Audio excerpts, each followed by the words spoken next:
it comes back to the good old Solomon, who was, brilliant prophet in the Old Testament and Torah. And in Proverbs, he wrote this one brilliant line that got misconstrued by a lot of personal development leaders. He said, as a man thinketh in his heart, so is he.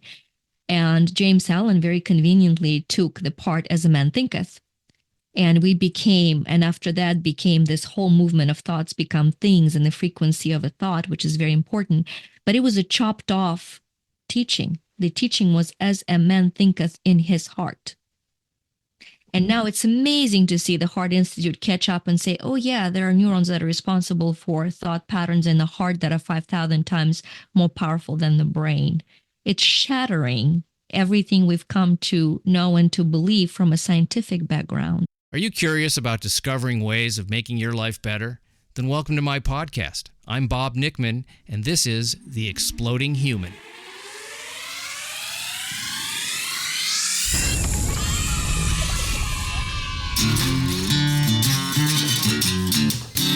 Listen in while I talk with all kinds of people in the fields of personal growth, health and healing, alternative therapies, psychology, spirituality, environment, and the future. I'm looking for those answers that make life better for everyone. You'll meet cutting-edge practitioners, doctors, artists, filmmakers, business people, and those who have overcome challenges. The brave, the curious, anyone who is out there helping us humans to explore, expand, and explode. Hey, welcome to The Exploding Human. My name is Bob Nickman. My guest today is Victoria RADER, PhD, and we're going to be talking about how people can break free from limitations and live lives of prosperity, personal freedom, and fulfillment. Victoria refers to herself as a possibility coach, and we're going to find out what that entails and how she arrived at this career and at helping people to hit the high notes in life. And we're going to be talking about mindset, quantum manifestation, energy healing, and personal freedom. I really enjoyed this talk because it meets at the intersection of the metaphysical and personal responsibility. So let's jump into this. This is Victoria RADER. Good morning, Victoria. It's great to see you. Thank you for being on The Exploding Human. Thank you, Bob. It's wonderful to be here. And you're a possibility coach. And what does that mean? I mean, you hear about life coach. It's probably similar to that, but it's more than that. It actually has a great little story. In 2020, when we were kind of a little bit shut down, and I took a really my very first branding seminar online with Jen Gottlieb and Chris Winfrey. This is before Jen, started traveling and speaking. They did this TV boot camp on branding. And by then I've run my, You to Shine company and business by referral exclusively, and we're thriving and growing. And I figured it was time to kind of learn what this whole thing about branding is. And because when they asked me, well, what's your brand? What's your title? I'm like, I don't know. I mean, people refer me for what I do. And they're like, well, how do you present yourself to other people? And so I actually sent an email and went on Facebook and I said, hey guys, when you refer me to other people, what do you tell them that I do? It was just the coolest little thing. Mm-hmm. And so we got over 190 answers. And it was the very tender and emotional time for me going through them. And while the circumstance and the outcomes are very different, but what was coming through was that one word, made it possible. I was in a $6 million debt and it didn't think it was possible to save the company. And I just sold it 6 years later for $180 million. It wasn't possible for me to have children. I now have a family with 2 biological. It was not possible, and now it is, was repeated in about 2/3 of those incredible texts. And that's how Possibility Coach was born. And the funny thing is, by then I already had the PhD in metaphysics. So I actually looked into what the word metaphysics stands for. It is a subcategory of philosophy, just like logic is. But metaphysics is the theory of possibility. That's what it is. It's you're working with possibility of things.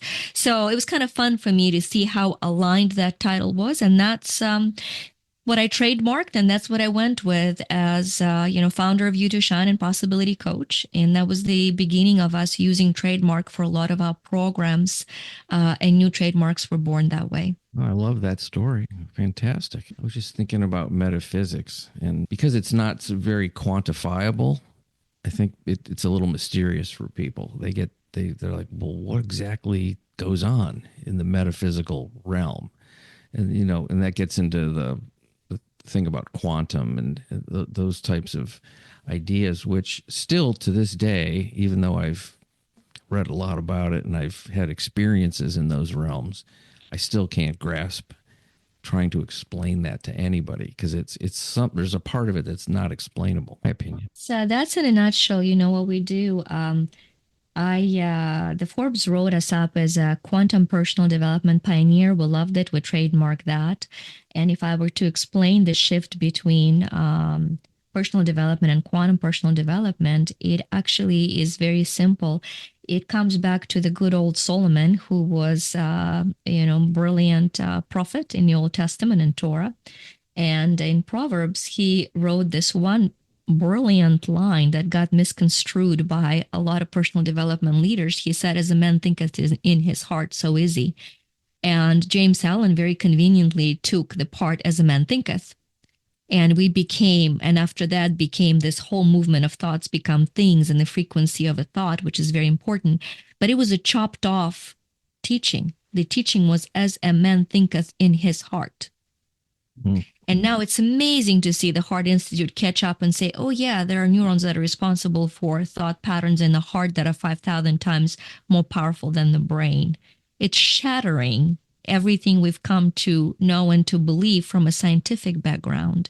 And so, Bob, I took a group of 30 people to Egypt just after the war actually began between, Israel-Palestine conflict. And so we had an incredible opportunity because tourism stalled out of fear in the very beginning there.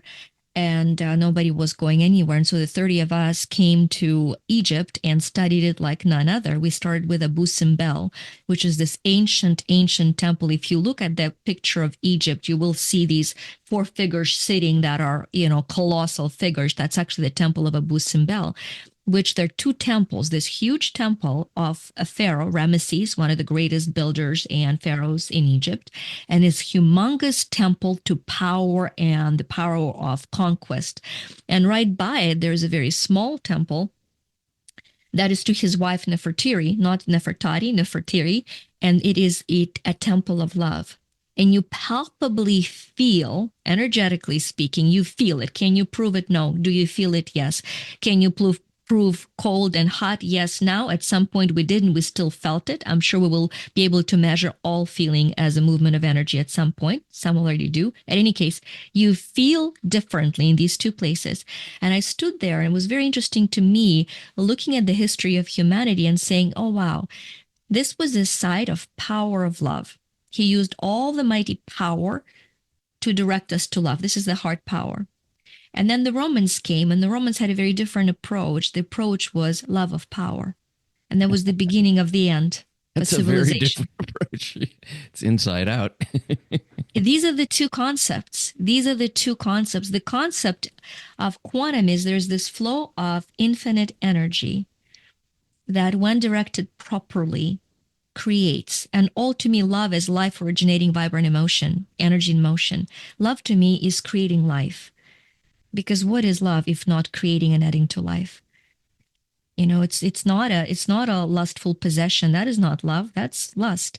So if it takes away from life, it's no longer love. It's that simple. We complicate it. So that what creates life is love, which is why we hear and we read God is love. How simple. And so when you look at the shift that has happened in humanity from power of love, which is creation, to love of power. Now the competition became, how do I reclaim most power? Let me personally develop my thoughts to manipulate the reality so that ... I can not only change my life, but I can control the lives of others. And that's where the poison became. We indeed have developed a whole bunch of very far gone narcissists. They're very developed, just not from the heart. I have noticed that. Yeah. Yeah. Yeah, when I think about sometimes and when people die or are dying, what are you talking about with them at the end?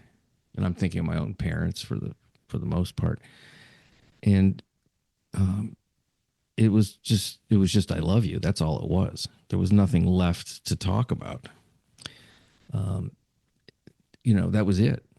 And so when it comes down to the big question of leaving a big question, which is what happens after this sort of incarnation that we're in. That was the only thing that was really important, and I'm sure millions of people have experienced that. You're not really thinking about anything else, or there's nothing really, there's nothing else worth saying. Is what it came down to for me. So I think that there's a powerful lesson in the end of life of someone that you care about. And I don't know if that happens with people you don't like. I think it probably is too. That there's a piece of it there too, because there's nothing left to argue about or hate. Their actual life force is going to be changed. It's very powerful. It's interesting that you mention it because that's how I actually founded the company in 2013. I was real estate agent, actually very high performing real estate agent, and not working on Sundays while homeschooling my kids, kind of saying, yes, you can have it all, not easily, but diligently, and, was asked to coach business practices and this and the other. And so I have 28 million pending in sales. And all of a sudden, I start losing family and clients one at a time, almost clockwise, once a month. In February, my aunt dies in Moldova, unexpected heart attack. My mom and I fly to Moldova to the funeral. Then March rolls around. My other uncle dies of a cancer they discovered just a month earlier. And my cousin, who I grew up with as a brother, we're only 2.5 years apart, and we lived in my grandma's house growing up in Ukraine, is drowned. And every month I lose somebody. And every month I find more of myself because I have to come to peace with death and dying. And the biggest moment comes when when my college friend, Anya, calls and she says that, haven't told you before, but I have stage 4 throat cancer. And um, is there something you can do? I was doing a little bit of energy healing at that time. Is there something you can do? And so I meditate, I pray, and I do see, and I'm not trying to convince anyone of anything. I'm simply sharing what I got to experience. And I do see her surrounded by this infinite amount of light. And I see her walking into it and leaving and saying, Anya, I think you have a different form of healing. I think it's time for you to say your goodbyes. And I hope I'm wrong, but I think you're crossing over. And she said goodbye to her family just in case. And unfortunately for her, she was overdosed the chemo and she died not from cancer, but from chemo that night. And it's just, she crossed over. But the peace was so deep, Bob, and undeniable. And the joy was so deep and undeniable for her and for my cousin. Won't go into that as well. And so what became very clear to me is that most of us discover life when at the deathbed. And how tragic is that? And so the purpose of You to Shine as a company when I found was discover life now while you still have a few more breaths to take. Live so fully that it truly becomes a life free of regrets. And so that year, November, is when I actually founded You to Shine as a personal development company with one purpose: to restore life fully. Let me ask you this question, because I was thinking about this morning. What is the main thing that stops people or prevents them from living life to the fullest, whatever that means for them? What do you think that is? I mean, I know what it's been for me, but I don't want to say it yet. I want to hear what you have to say first. I believe strongly that it is confusion between instinct and intuition, and that their need to survive becomes much more prevalent than their capacity to remember how to thrive and be alive. And that self sabotage of instinct of survival is very different for every person. But at the end of it, whatever fear or other emotion comes out, it is the instinct of survival. You have to overcome your desire to survive at any cost, to come to terms to being alive. Which is, of course, a basic instinct of all living things. Survival is kind of the number one. And then, once that is feels like it's a little bit more settled in some ways, then you can sort of look at other things almost. The safety issue of, am I safe? And am I loved? Those kind of two things. If you have those, you can kind of start looking at other things. But there was something in there that you said, which was fear. And that's the thing I find is, and maybe that is instinct. Yeah. You know, Because it's fear of losing your life or fear of losing loved ones. So it's the fear is simply an echo of instinct gone wild. mm-hmm. Yeah. Well, when I think of the things that I was afraid of doing or not doing that stopped me, those are my only regrets, that I succumbed or was my own victim of my own fear, and that I allowed things to thoughts, basically, really thoughts. It's because nothing really happened to stop me from either trying something, which it was not as big as that stopped me from being something. That's always been the feeling. Like if I go into being something that's really, well, we'll just say vulnerable, I guess is really the word, that's a risk. That's a survival risk. Yeah.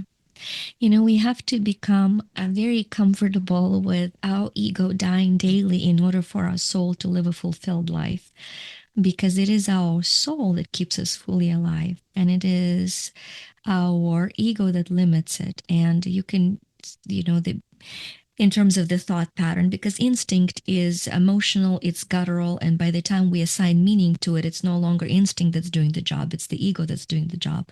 It's the ego justifying the instinct by reasoning that supports it.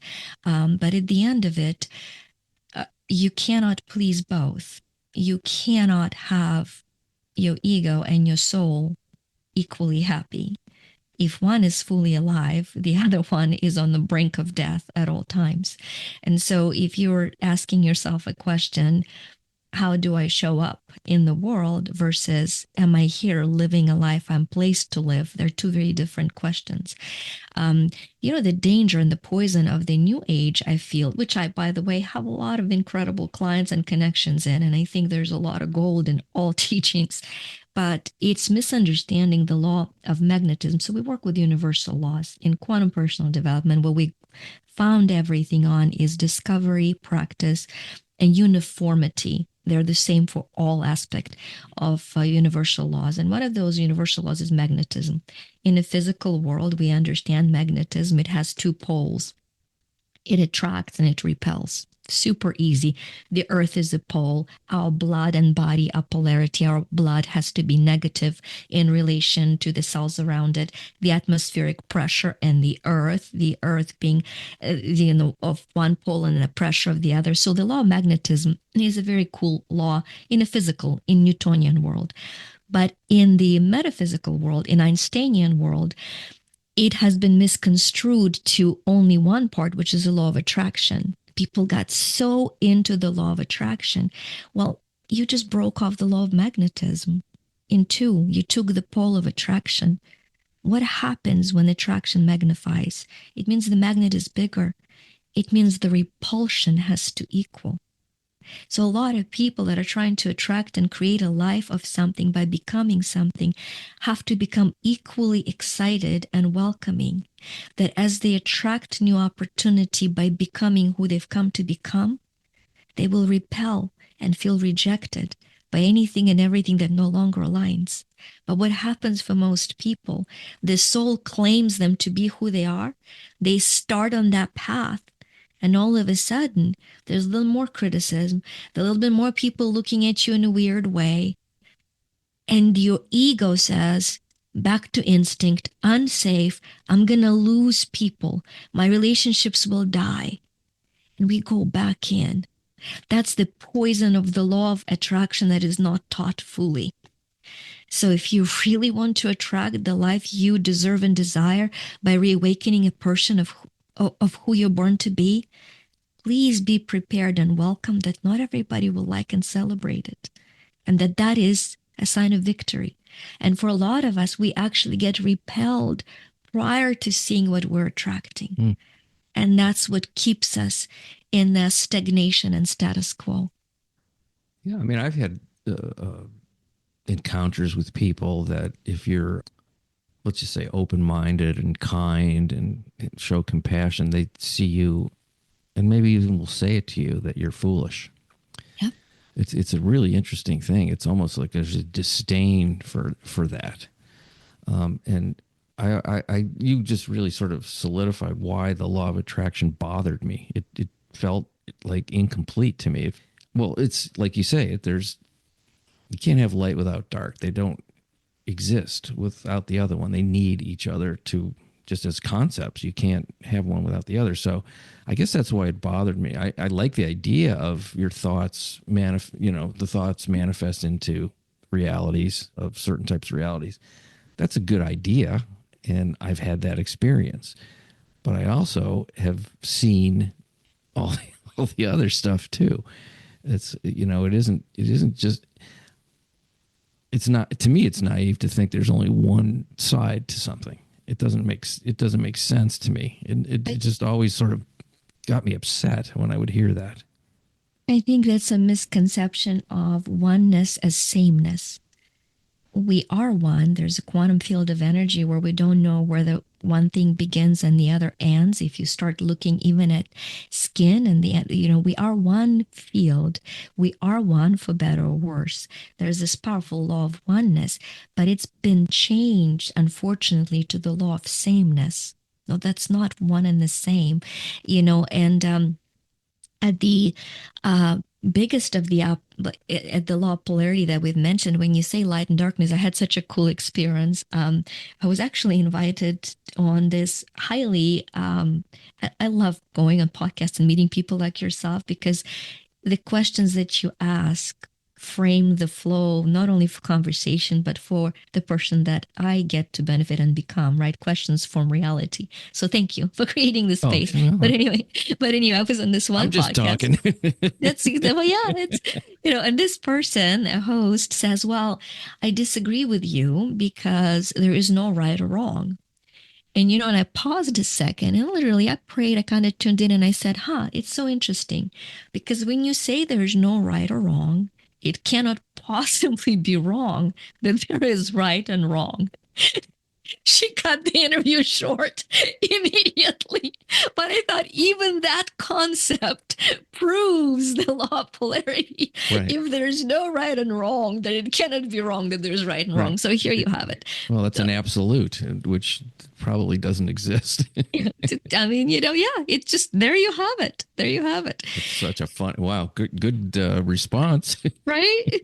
So yeah, it is wrong to harm a child, okay? It's just not right. Whatever your soul is learning, there's always a better way to learn it. That's all I have to say on the subject. So, yeah. Well, you can't have a functioning world without some kind of a code of behavior that benefits, the most people possible, or just, that just is beneficial to the species. It makes no sense to, not have some kind of a construct that makes people not, kill each other and steal and do terrible things. I mean, nobody likes that stuff. Or maybe there are people that like it. I don't know. I don't. Well, there we go. Since we are kind of naturally talking of the laws, in Eastern tradition, it's called the law of karma, but more in a Western tradition, it is the law of cause and effect, or in scriptures, it is the law of harvest. You reap what you sow. It is very powerful because here's the thing: you don't reap where you sow often. You can sow in one place, reap in a different one, and you always reap much more than you sow. Because if you put an apple, an orchard grows. And so eventually, like you don't have to be a vigilante and hunt people down with justice. The laws will do that for you. It is just a law. If you can observe it in nature, it is a universal law.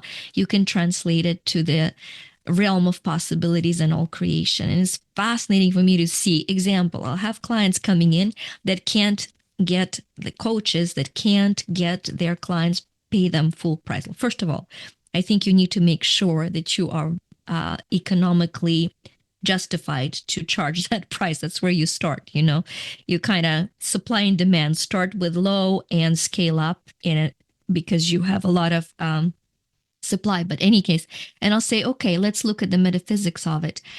Where do you shop? And inadvertently, it will be they're looking for a bargain. They have adverse reaction to paying the full price. See, we don't realize that all of us are reaping what we're sowing. They don't think that going and buying stuff on sale emits the frequency through the law of cause and effect. Now people want you to offer a sale. And it's like, how are the two related? Well, it's back to everything is. But it's fascinating to start connecting those dots, I think. That's a tricky thing for a lot of people, since we're talking about money here for a second. What am I worth? And some people think they're not worth very much, and they become worth not very much because of that. And other people think they're worth way more than everybody else thinks. And there's some kind of a balance in there where you ask a certain amount, and you really believe that that's what you're worth based on experience and facts and things that have happened. But if you and some people have trouble sticking with that price and saying no. It's an interesting thing where you go, well, I know I'm worth this because I've gotten this before, and people are satisfied, and this is this works. And sometimes in business in particular, people, they only want the sale price, and sometimes you're not supposed to be giving the sale price. It doesn't work for you, so you don't. And it's sort of if you're willing to walk, you really have all the power in any kind of situation that way. If you're looking to, and I'm not using power in the way that we did earlier. I'm just saying you have it gives you the confidence to kind of go, all right, well, okay, thanks, but it's I won't do well if I take this lower offer that you're giving me. I see it all the time, and I'm sure you've run into it too. I think there are two aspects of that. I think some people are undercharging because they're confusing economic worth with infinite internal worth. There's a confusion with that. And on the other side, because there's a confusion in that, some people, because they discover that they have an infinite worth as just by being of who you are, that frees them to then come up with any economic worth they want. So Yeah. by just starting the difference between the two, and to me, it's very simple, as that soul, as a being of light, as a field of energy, as a child of God, using your own language, however you want to define it, as something that continues beyond this mortal veil, you're infinitely worthy, and that worth is untouchable. As a matter of fact, when a client comes in who has done something they're not proud of, and now they're living in regret, which all of us daily do things we're not proud of. If we don't, you're in denial. Life is errors. And so I will always tell them the shift is, we're actually doing one of the journals we're creating is for the worth because it's so prevalent. I'll say, listen, if something happened to you, or if something you caused for others that you feel has made you unworthy, you need to revert it and remind yourself it was simply unworthy of you. It's huge. It is a huge construct. It's a huge mental shift. It's not that I did this, so now I'm unworthy for the rest of my life, or they did this to me and that robbed me of my dignity and I'm unworthy. It's, wait a minute, my actions or their actions are unworthy of me. There's infinite power in that phrase. So that's for the worth of a soul. But then the ego, the economic worth is super simple. Your worth with market pace. Yeah, well, that's pretty much what Everything it else, is. Yeah. Mhm. everything else is a theory. It's just everything else is a theory. Your worth, what market is paying. Market changes. Your price might fluctuate. But if you're supplying what's not in demand, you're not going to get the price. It's just that, or if you're oversupplying for the limited demand. So yeah, it's just market is market. I heard this saying, which I loved. It actually bothered me but I did love it at the same time. My ego has me crying in front of a closed door with nothing behind it. Wow. I was like, oh man, that makes me uncomfortable. Wow. Isn't that a great saying? I don't know where I just remember somebody said it or I read it and I was like, damn. That's very cool. Yeah. Let's talk about your clients and what you actually do. Who's mostly coming to you and for what reasons and how do you work with them? Because you're not giving business plans. You're giving metaphysical kind of direction or so. No, we actually do both. Oh, okay. So we became a company that, when you look at two and you two shine, it's number two stands for a concept of me as each one of us, but in that me, M is little and E is capital. And so, our apps are Empower Dash Me, Master Dash Me. Journals are whatever, Hear Me, Dream Me, my book on laws of money, Prosper Me. There's always that little M, big E, because we are both. And you cannot master either without seeing the whole picture of both. So little m stands for mortal matter that manifests materially. It's me as my little instinctual am that needs to eat, to drink, to poop, to have a roof over my head. She's there. I'm not going to ignore her. She needs to have a business plan. She needs to have practical skills to survive, right? Comfortably. And to house the bigger E of me, which is the eternal energy, the expanding essence. And so what our coaching programs are is how to surrender your mortal to your eternal, your matter to your energy, manifesting to expanding or exploding. We'll use it, manifesting to exploding, and then material to essential. And it is a daily journey. So when clients come to us, we usually assess where they are. One of my very first books I wrote was called Until You Win, 8 Secrets to Winning the Race of Life, or How the Tortoise Always Wins, because I very quickly understood I wasn't a tortoise. I'm not a tortoise. I'm wired as a hare, and I wanted a chance at winning. I'm like, you try ADHD. Okay. This is not a tortoise quality, So, and so what I realized is that tortoise didn't win because it was slow. It won because it knew who it was, and it lived to its strength, right? And so, in any case, when a person comes to us, we first help them to meet who they are and then discover what it is they really want. Because most people are living a life somebody else wants for them or wanted for them 30 years ago, in complete fear of disappointing that person. And so we're not going to empower a person to hit the goals that are not theirs. And that's the basics of the work where we start. Let us help you remember who you are, and let's really pull out of you what it is that you want. And now that we know that, let's see who on the team can equip you with creating spiritual shifts and equipping you with practical application of those. So what I do, I run a group that is a subscription group. And for most of our clients are actually in personal development. They're people that empower other people. They're coaches, speakers, healers, you name it, catalysts, people that come to act as catalysts of empowerment. I run this group that's called Quantum Freedom, where once a week I analyze where the person's block is. We shift it on a subconscious programming level, and we equip them with daily practice. And then they line up with one of the coaches on the team to be guiding them in that direction. So that's what we do. We are marrying the spiritual and practical because they're one and the same, truly. You cannot focus on one without jeopardizing the other. There's certain things like being a musician. Let's just pick that one. There's not a lot of money in that for most people. That if that's their spiritual calling, and let's say they're good. Okay, let's say they're not delusional and terrible, and they don't get that they're bad. Whatever that means.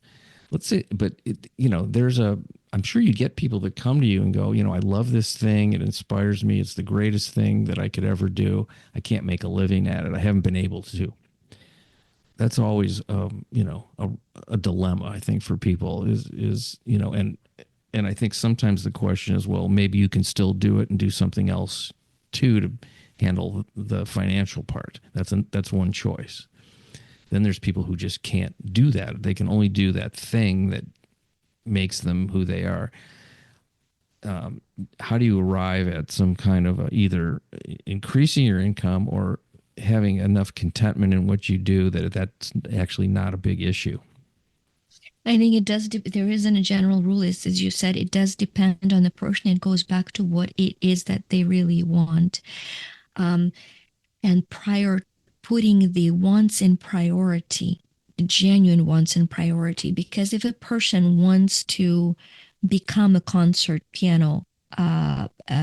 level pianist and live in a $10 million mansion, that is just not going to align for them in a practical sense unless they have a spouse who comes with a $10 million mansion, or grandma with a $10 million mansion dies, or, so never say never. But so it's very important for a person to simplify it in the simplest of terms. Intuitively, I knew that when I was selling real estate years ago, I would have very small criteria. When you look to buy a home, it is location, price, or style. And unless you have unlimited resources, you have to put them in order. Mm-hmm.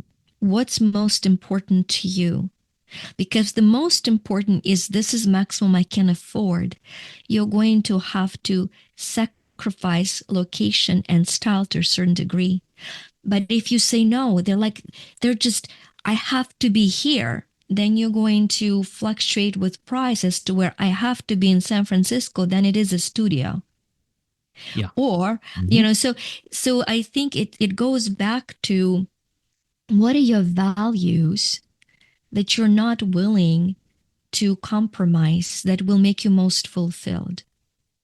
So for me, we're actually right now having this conversation. I am at the beach that we're renting out in the summer, the beach home that we're here off season, because one of my values, being an introvert who works with people continually, is recharging myself. And I'm a dog lover. I have 4 dogs. Those are my non-negotiable values. So all of April, I will do 0 speaking engagements that take me out of this space. I will do 0 conferences. So even the event that I'm launching will come on the last day of April when I go back to DC to do so.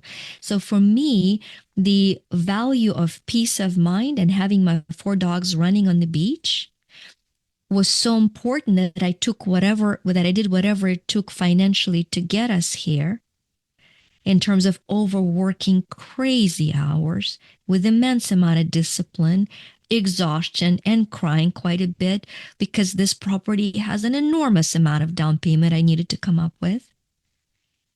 But my value of having this sacred empty beach and seeing my dogs running was non-negotiable. Crazy for some people. Mm-hmm. And so when somebody is an artist, it doesn't matter whether they're an artist or they are a teacher, you've got to know and align in the priority your values in terms of fulfillment and joy, and then do whatever it takes to support them. Basically, you're working backwards from the most important thing. It's Yep. kind of how always saw that. I remember when I got the house I live in. I've lived here for, I don't know, we've lived here since 97, 98, something like that. Um, Maybe it's, I don't know, a long time.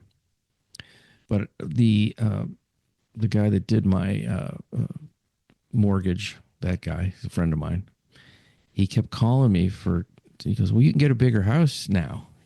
It's the values have gone up and you can get a bigger house and it'll be this much and this much. And I go, I don't want a bigger house. He goes, what do you mean? Yes. Everybody does. Well, not me. I mean, I'm good with this size. I like everything about it. Why do I need that? I just, it didn't even cross my mind that was a thing for me. I never cared about it. I'm like, first of all, it's going to financially put me in a more precarious position, which makes for less freedom, in my opinion. Mhm. It's a bigger space to clean, which I don't want to do that either. It's like, can't can't I be content with what I have in this arena? That's like wasn't an option, I think, for a lot of people. It's this sort of constant wanting. Mhm. And there is that Buddhist saying, which I always love, that all suffering begins with wanting. Doesn't mean you can't want, but just know there's a price. There's a price, So, I have been content in this house for a long time, since I got it, really. And it was a stretch to do it. And I don't want to stretch it again because I don't even want the thing that I would have to stretch for. But so it's a good thing to know, like you're saying, to have kind of a sense of what works for you and not listen to what the rest, what other people may think is important, because it wasn't to that in particular thing was not important to me. That's the gold. And, there's a difference between a want and wanting. And that's why I love English so much, that it gives us those gerunds, because wanting is a state of feeling of lack, of not having and not allowing yourself to be happy until you have. And a want is a direction and a desire. It would be nice to. So when you have a want that you're not attached to, it would be nice to. There's this beautiful quote. I don't remember who said it, but it's not mine, so I'll attribute it. Maybe somebody will remember it, but the quote was that when you expect nothing and appreciate everything, miracles unfold. And I just thought, wow, yeah, because if you're saying, well, if only my partner or my child does this, then I'm happy. Or as soon as I have this, then I'm happy, versus I'm so grateful for what I have. And this is not settling and not growing. Appreciation actually in it is the energy of growth. If you think about it, the law of gratitude in it has a coded energy of all growth, because appreciation is growth in value. So things appreciate that are valued, whether it is in physical sense, a home, that your home that you paid off is much greater than what you bought, it appreciated. But it's true for relationships. If you look for things that you appreciate in a human being versus what gets you angry, it'll grow the relationship, it'll appreciate the relationship.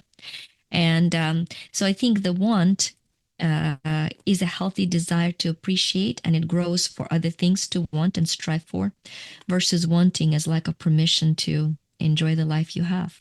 Well said.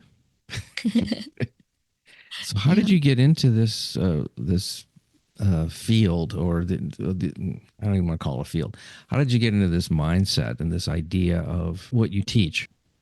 At some point in 2014, I was mentored by two incredible, very different, very powerful men in my life. It was John Maxwell, who is a leadership coach in US and quite globally.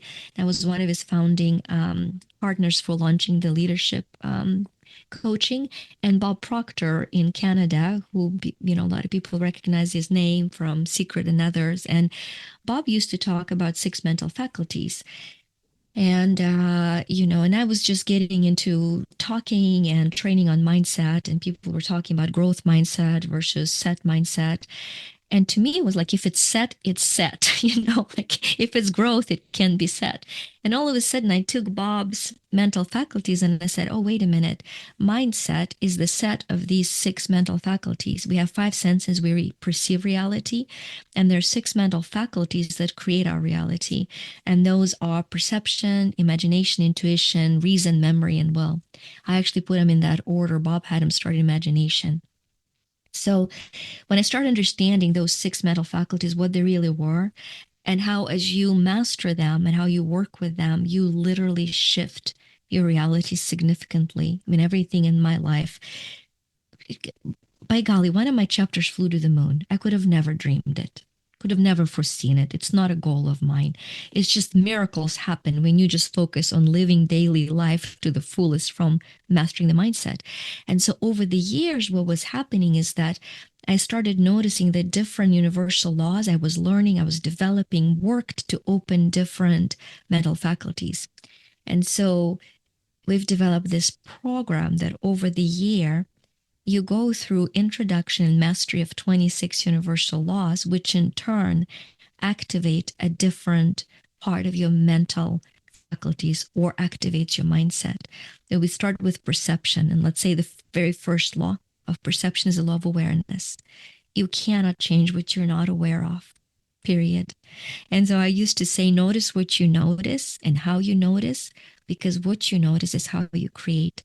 Gratefully, biologically, we now have the understanding of the reticular activation system, the dense neural system at the bottom of your head before the brain goes into the spinal cord that filters everything around us. And so you start with just the law of awareness. And so over the years, one law at a time, this has become a beautiful, beautiful system. And I live by it. I apply it. Every product we've ever created was because I said it would be nice to, and nobody has done it. So we're going to do it. Grieving, being Ukrainian and grieving through the war and finding that I needed daily way of doing so. One of our subsets in our app is called My Grief, where instead of having a daily session when something touches my heart, I find an aspect of grief to release, and it helps me function. It helps me live. So yeah, through experience. Yeah. Did you grow up in Ukraine?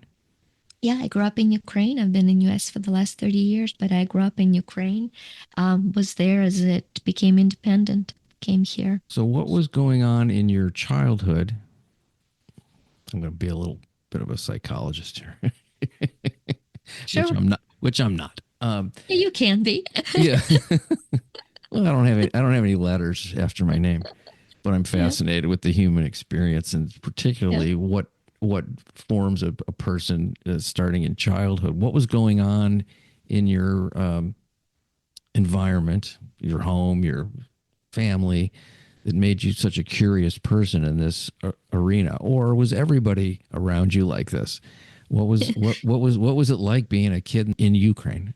Yeah, well, 2 things. I was still at the outskirts of the Soviet Union before it fell down as a kid. 3 black and white channels. And when the general authority of the party that ran the country died, we all were released home from school to cry and listen to classical music. As a result, really good education in classical music. That was really the early childhood. But, I was born in a country in the Soviet Union where there was no freedom as such. There was no external freedom. And the luxury of not having external freedom, of not needing to choose which classes to take because you actually have a list, you have to take them all. You don't choose between chemistry, physics, and astronomy. You must take all of them.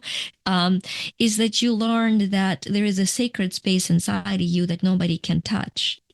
And that internal freedom is untouchable. And so I ran into that world, and I started living in it and creating from it, and all of a sudden seeing things outside shifting to match it. So that was the most magical experience for me as a kid. In terms of genetics, both of my parents were journalists, and so there was this genuine curiosity of finding out how things work, how relationships work. Mom covered art and dad did athletes, and and so they just were constantly looking for answers as to how greatness in people develops. And so I think I was got that genetic wiring of finding exactly the answer to that question. What makes a person who they are? Maybe not in that way, but both of my parents professionally were seeking the answer from article to article to article, and I grew up in that environment. So that's the combination of the two. The absence of external, the curiosity of greatness, I think birthed this desire for freedom and for creating a way of living freely. When I think about the sort of repressive society, that the limitations that sometimes, and in your case, you figured this out, that the limitations actually can be very beneficial to, like you say, finding that part of you that's untouchable. That is an upside to, I'll just say, repression, and I'm not, sometimes it breaks people's spirit, but other times it does not. Now, I was in Moscow for about 10 years ago for about 2.5 months. So I saw the sort of post-Soviet Russia, but it still has it there. There's still that feeling that's there, especially with the older folks. You could sort of see the younger people were more international. They had access to the internet. They were very much so open-minded and curious and traveling a lot. And it made for almost like a different sub-society to the old Soviet society, which was very, there was a heaviness to the country. And I didn't travel all around. I was just in Moscow, but you do see a lot of cultures and subcultures there. And you could sort of feel, and I talked to people about it that live there, this feeling of, we better enjoy ourselves because this might go away again. That was sort of the sense that I got of the people there, and I loved it there. I just thought it was great. It was just, the people I met were fantastic, but they were in the arts, so I knew that these were not probably the typical people, although their families were, their relatives. And because when you were saying your dad was a journalist, your mom was a journalist, one of the guys that I worked with there, that's what his father did. He was a journalist. And all the journalists lived in the same building, kind of. There were certain professions that I think they were given housing in certain buildings. It was a very different culture that way. Like, oh, it's like all these journalists live in this building. It was a nice building, by the way. Easier. The Soviet regime was easier controlled when you. So controlled, yeah.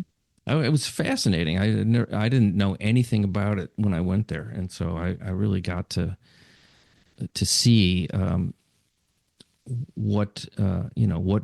people grow up and what they become based on their environment. And I have to say, travel to me is one of the greatest things that anyone can do to open their hearts and their minds. It's just to understand that basically everyone's the same and wants the same things. Governments are not the same, but people are the same. Yeah, people do want very simple things, to be left alone to their own devices. Yeah. Yeah. We all want freedom. We all want freedom. We define it differently is what it comes down to. Let's tell the folks websites and things, social media, whatever you do, just sell it right here.